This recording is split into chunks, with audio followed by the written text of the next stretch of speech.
Hey sis, are you feeling more tired than usual lately? And you don't fully understand why?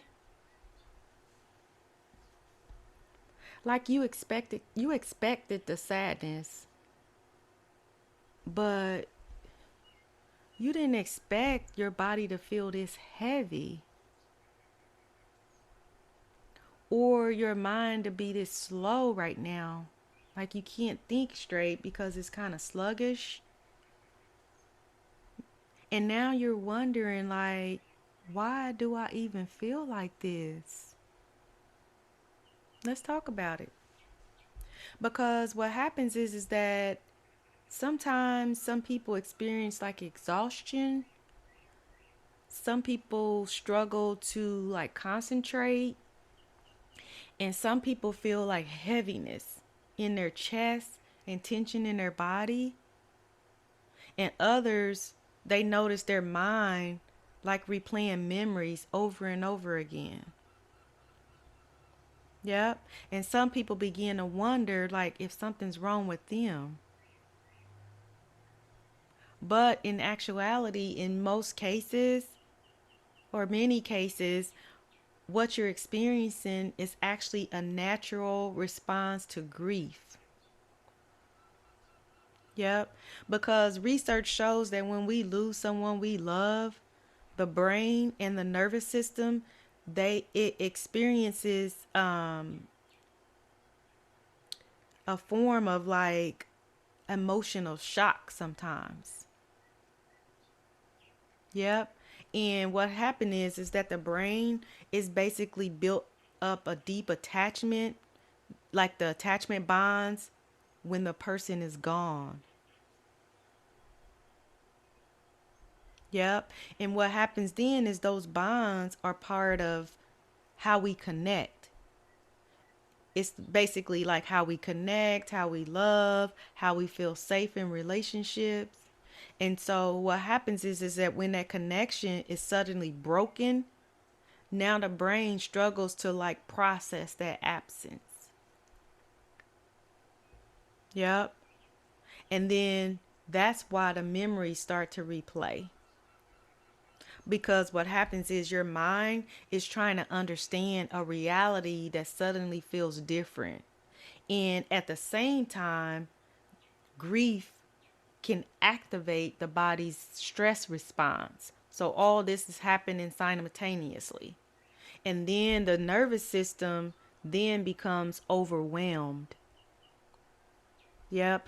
And what can happen is this can all lead to like you feeling tired, or another word for it is fatigued. You can have like sleep changes, like you can't sleep, you're up into the middle of the night, and you just toss and turn like you can't sleep. You may start to have like brain fogs, like you want to say something or your thought process may be off. You can't remember what you was going to say. You can't formulate like everything you want to say because you're so like out of it mentally.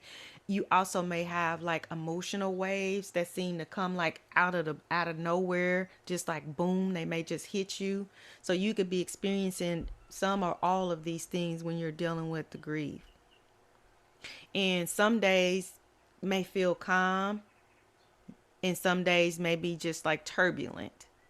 And other days, like the sadness too, it may just return like boom, just hits out of nowhere. Yeah. And what some people describe is that a lot of people describe it, how they describe it is that they say it comes in waves. And what that is that it's the body's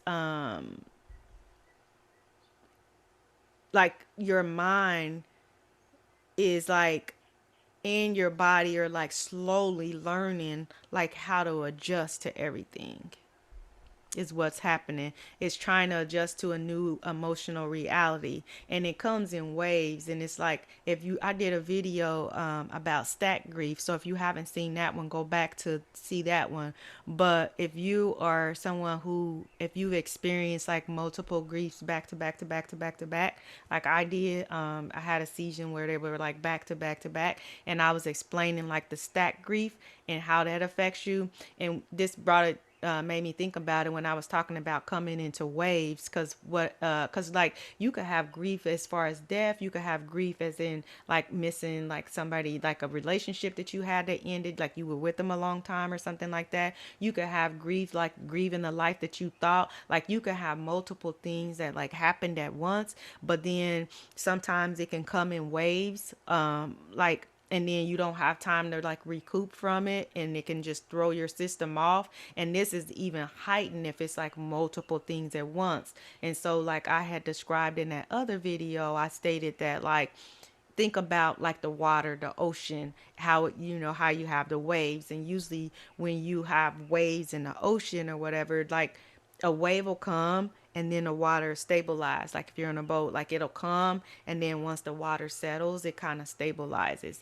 Well, when you have multiple things that like happen at once in like a different areas of grief, that happened at once, well, you don't get a chance to stabilize because it's a wave, then another wave, then another wave, and then another wave. And so all those waves back to back to back, it's no wonder that, we would feel like unstabilized as far as like all of the things that I was talking about, not being able to sleep, your thought process, and just feeling like, and all that kind of stuff because it's boom and boom and boom.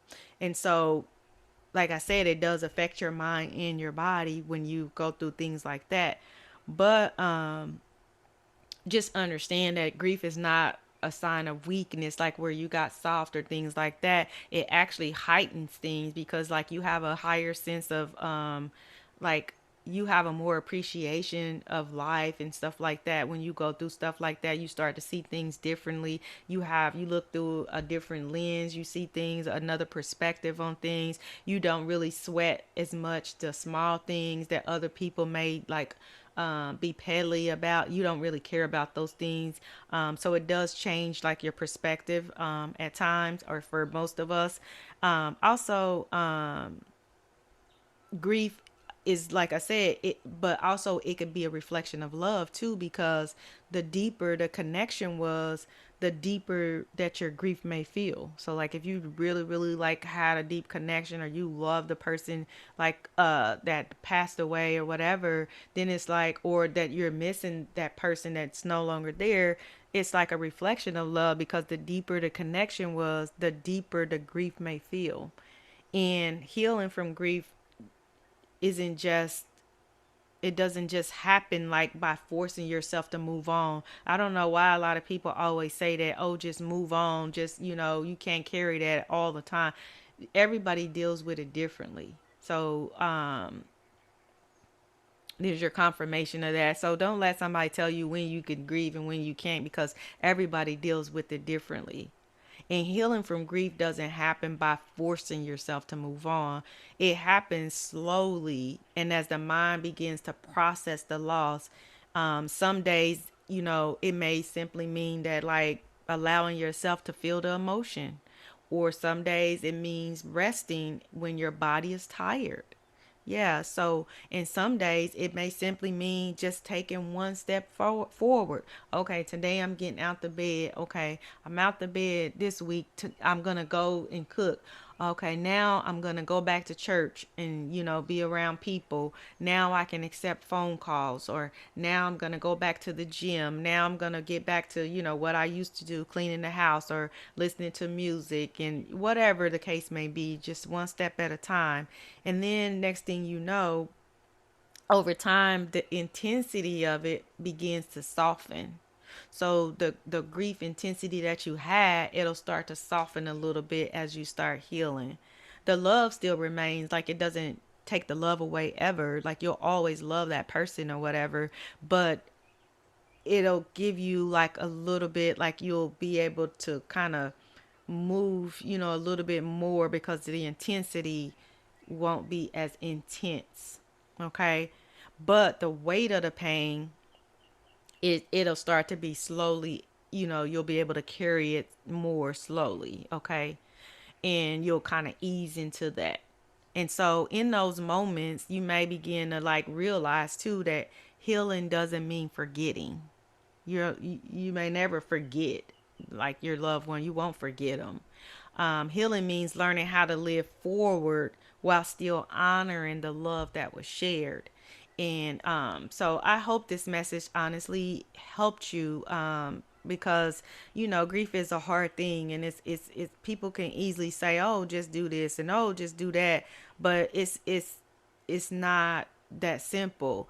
And so, and those that have been through it, you understand it. So I hope this message helped you, to give you a little bit of clarity and to help you kind of move forward a little tiny bit today, to even be able to give you some type of hope that, okay, there are steps to it.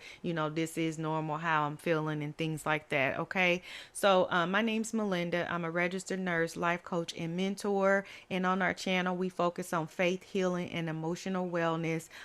If this message touched you in any kind of way, or if it helped you just a little bit, to give you a little bit of clarity, or helped you move forward just a little bit in your grief today, please like and subscribe. And I try to post messages every day. Now, my channel is for faith, healing, focuses on faith, healing, and emotional wellness. So I do a vast variety of like topics. Lately, I've been doing like emotional healing, grief, relational videos, and also those that just help us like with our inner child and things like that, and how to cope with like difficult people and things like that. So if this is something that you're interested in and you feel like it helps you just to make it through, and just to hear somebody just to kind of encourage you and breathe life into you on a daily basis, because I try to post every single day, then this is the channel for you. Please like and subscribe. Also, I'm trying to grow the channel so we can find others that need this information, to help them through their day-to-day journey. So again, my name is Melinda. I'm a registered nurse, life coach, and mentor. And as always, I'm always going to wish you peace, love, joy, and happiness. And I hope this helped you to lighten your load today, and hope it touched you in a way that will kind of help you be able to move a little bit forward today in what you're dealing with. Okay? Have a great day. Peace, love, joy, and happiness. Bye.